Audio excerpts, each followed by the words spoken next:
Welcome to the Bedroom Studio Guy channel. You're thinking, oh no, not another recording expert giving us advice.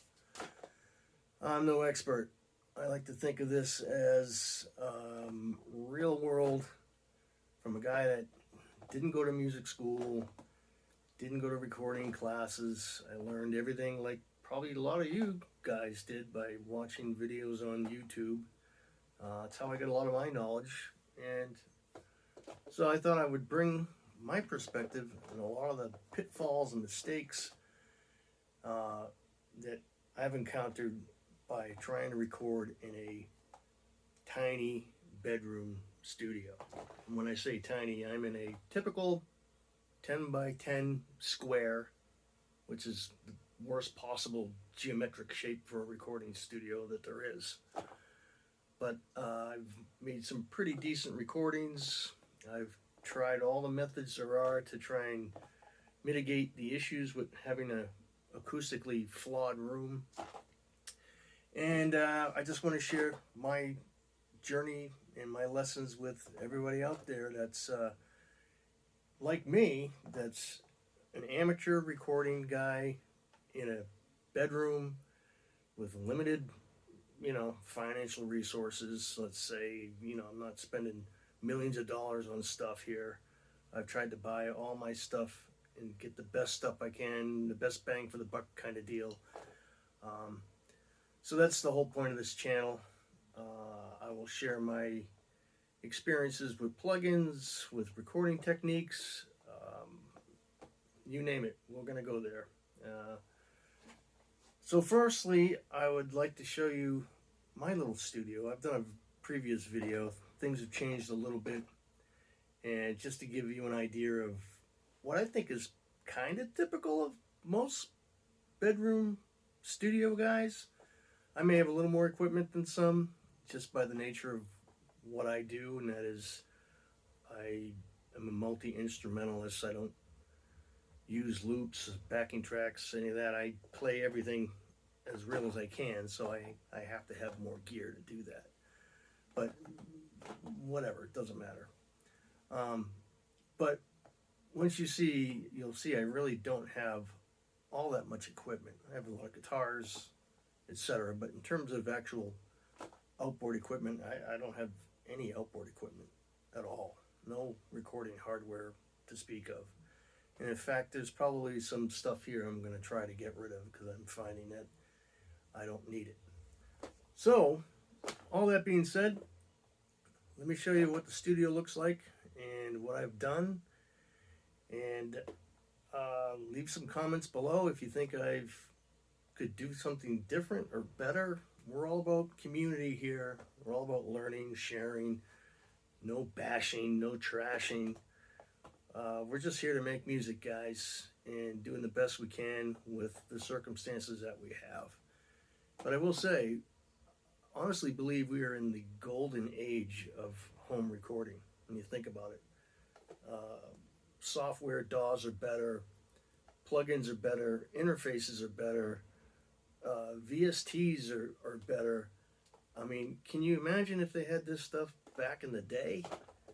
Maybe it made better music, or it might have been worse. I don't know, the stuff from the 60s and 70s and some of the 80s was pretty epic sounding, and I think we're all still chasing that magic from those days. But we are in a revolution of home recording technologies, so I think that's pretty cool, and we can all embrace that and share our knowledge. We are community. Let's go. All right, so here's the studio. I'm just going to start right off at the important stuff. I'm using Studio One. Now, that's just a preference. I used to use Cakewalk, BandLab, whatever, and I migrated over to Studio One, and I'm glad I did. For me, it is the DAW that does everything I need it to do. But there are no bad DAWs, whether you're a Cubase guy, a Reaper guy, a Pro Tools guy, Logic guy, whatever. It's just a method to capture your music. You have to learn your DAW. There's no magic DAW. There's no sound that a DAW imparts that I know of, though some would argue that. Just pick the DAW that appeals to you workflow wise and learn it. One thing I will say about Studio One is there is a shipload of tutorials, both from Studio One professional guys like Joe Gilder and Gregor and others, to, just a lot of Studio One enthusiasts. There's great channels out there. So it does have a plethora of learning material. So learning it shouldn't be an issue.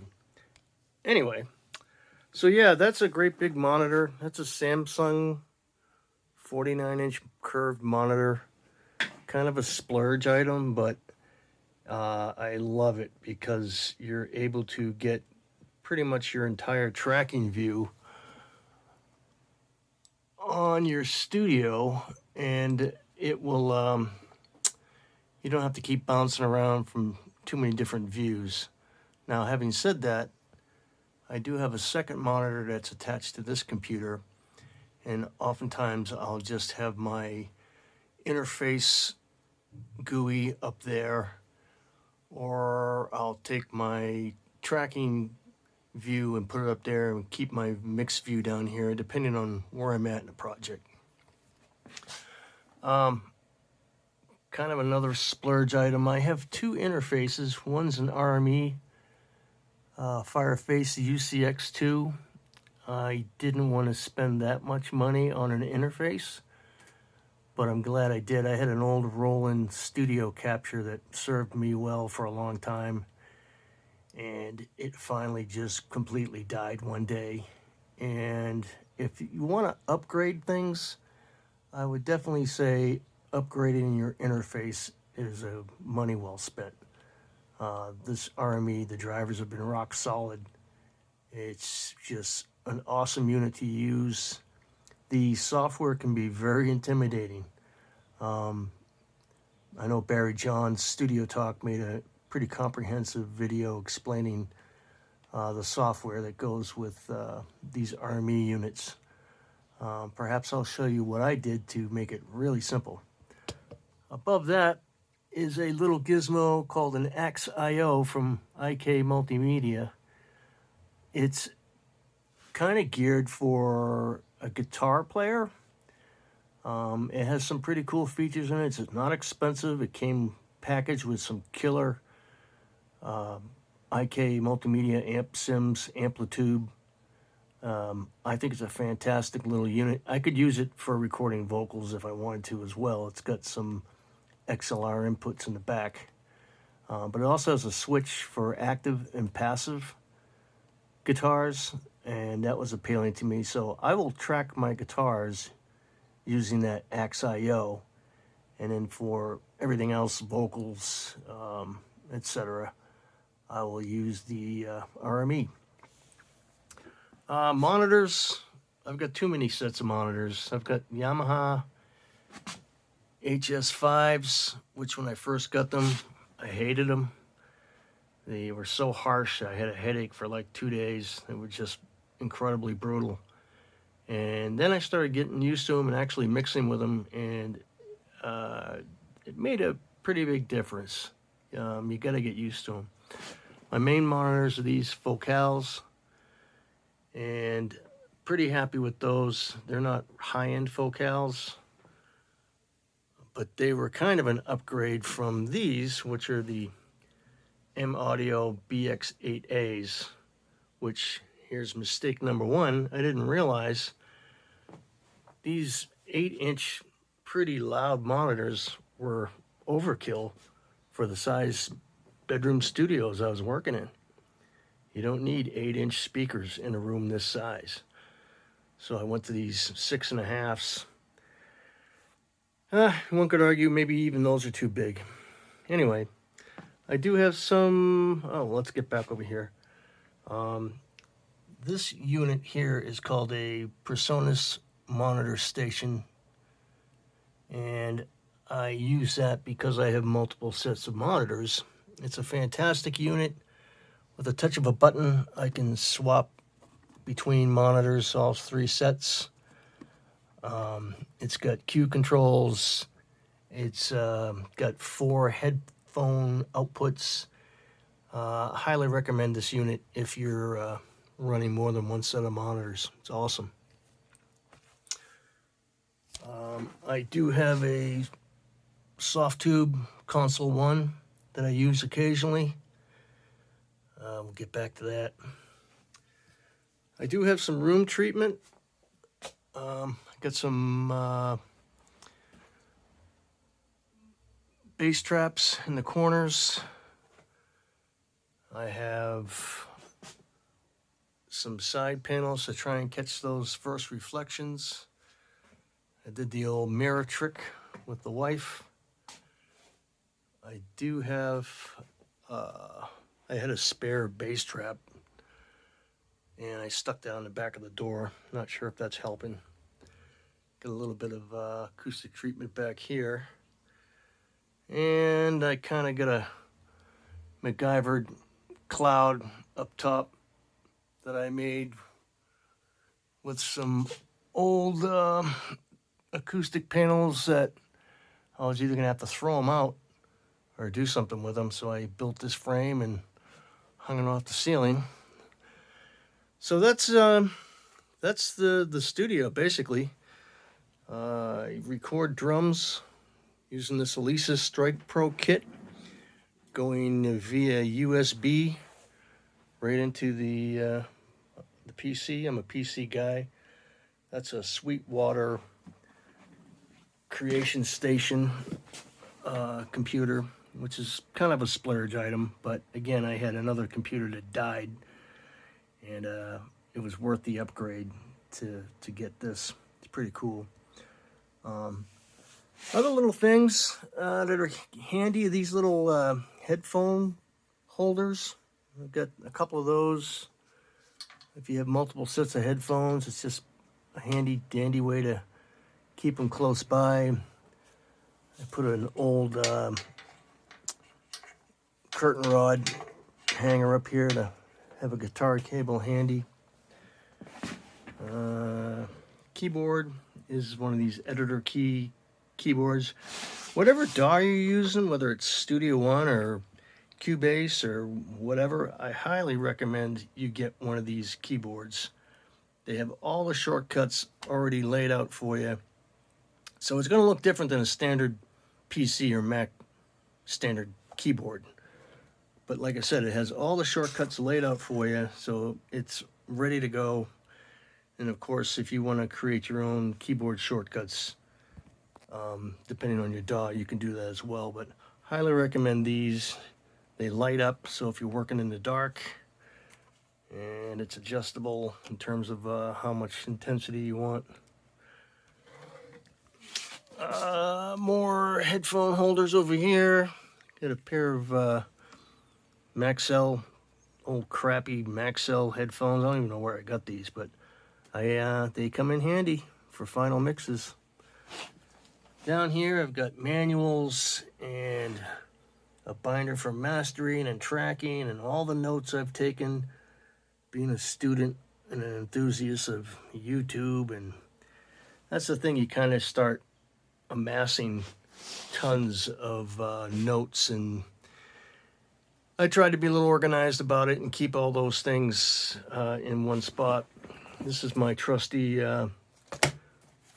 little purple book of notes and tricks and tips and things I would forget, and passwords. Keep your passwords somewhere for all your plugin companies and whatnot. It's great to keep notes like this because you forget, right? So, and if you forget how to do sidechain compression, I have a section for that. If you forget how to use dynamic, multiband, this or that, write the notes in there and stuff that's specific to your DAW, how to render tracks. Great to keep notes because my old brain can't keep track of all this stuff. This is my shortcut cheat sheet. So it has all my shortcuts that apply to Studio One, and even again, I have, stuff for my stereo bus and what compressors do and how to EQ some stuff and side chains and vocal chains, all that right at my fingertips, so I don't have to keep going back to YouTube if I don't remember that stuff. What else? Yep, flashlight. Good to have a flashlight in case you got to get in back of the desk and troubleshoot something. I got a quick little microphone up here if I want to capture something real fast. If I got a musical idea or a sniglet or a vocal line and I just need to get it before I lose it, I just plug right in and just throw it down. So it's right there. Tuners, shaker. Shakers can add a lot of energy to a track. Another tuner, some cheaters so I can see what the hell I'm doing sometimes because I'm old. Capo. Some other cheapy little Korg tuners.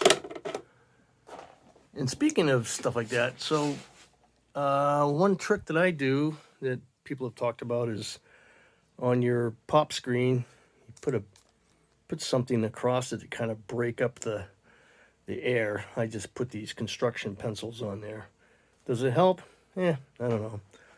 Certainly doesn't look great, but it is what it is. But what I also do is I have a book light. So I will take a book light and I just clip a book light onto the mic stand. So as I'm singing, I like to sing in the dark for the vibe. I'll put the book light on, my lyrics, so I can see what the hell I'm doing. This is a Taylor Swift Avantone CV12 mic, which was recommended by a friend, and it has served me well. It's a great tube mic. It's not really expensive, and it does the job. Then I went and I bought the Slate modeling mic, and that's worked really well as well for me. I'm a fan of the VMS. Guitars, got a rack of guitars over here. If you want to know what those are, you can check it out. I have one acoustic. It's one of the less expensive Taylors. I have one bass guitar. And have a little Yamaha amp for practicing and catching some quick ideas. This is a box of supplies for strings and a battery tester to check your batteries for your active pickup guitars if you have those. I've got a couple of those. Recording magazines. Over here, I have a closet. In the closet, I have just stuff, guitar straps, a couple of mic stands if I have to mic up a acoustic guitar.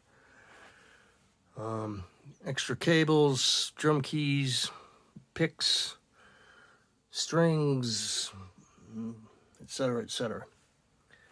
So yeah, that's basically it. Looks like a lot of gear, but take away the rack of guitars, take away the drum set, and 2 sets of monitors, and it's a pretty basic setup. Like I said, I have no external compressors or EQs or anything. I do everything in the box, and I'm perfectly happy rolling that way. So yeah, that's all the gear. Let me know if there's anything I'm missing. There's a keyboard stand. I try to fake my way through keyboards, but hopefully this helps with the little tricks about. Here's some of the other things too. So I keep a lot of this stuff. I'll print off these things that different places will give you free, cheat sheets and whatnot. So I keep these cheat sheets, and I have them in these hard plastic things. So I have them accessible if I need them real quick. If I've forgotten how to do something, here's all the notes on different compressors and what cases those are for. Just different things. I find it does help. I reference this stuff a lot. You might think you know everything and you've remembered everything and you go, oh shit, I forgot all about that. And you'll have the cheat sheets right there and remember what you're doing. Okay, that's it. So if you liked this content and you want to see some more, please give me a like and hit subscribe, ring the notification bell, and help support the channel. Just starting out, you can be part of the ground force and getting this thing going. Until next time, keep on rocking, keep on making music, and keep looking for some more videos on how to navigate Studio One. Rock on.